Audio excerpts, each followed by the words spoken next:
सांगलीत शोभेच्या दारू कारखान्यात भीषण स्फोट, 2 जखमी, 5 किलोमीटरचा परिसर हादरला, घराच्या काचाही फुटल्या। सांगलीच्या खानापूर तालुक्यातील भायवनी येथे फटाका कारखान्यात भीषण स्फोट झाला असून यामध्ये दोघे गंभीर जखमी झाले आहेत। या शक्तिशाली स्फोटाची परिसरात 5 किलोमीटरपर्यंत हादरे बसले। आसपासच्या गावातील वाहनांच्या व घराच्या काचा देखील फुटल्या। भायवनी येथे शोभेच्या दारूचा हा स्फोट झाल्याचं समोर आलं आहे। स्फोट इतका शक्तिशाली होता की भायवनीसह आसपासच्या 5 किलोमीटर परिसरात जमीन हादरली। तसेच आसपासच्या गावातील वाहनांच्या आणि घराच्या काचाही तडे गेल्या आहेत। या स्फोटामध्ये 2 गंभीर जखमी झाले आहेत, त्यांना उपचारासाठी रुग्णालयात दाखल करण्यात आले आहे।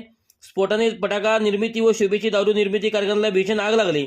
आग आटोक्यात आणण्यासाठी 2 अग्निशमन दलाची वाहने सध्या घटनास्थळी दाखल झाली आहेत। या भीषण स्फोटामुळे सांगली जिल्हा हादरून गेला आहे।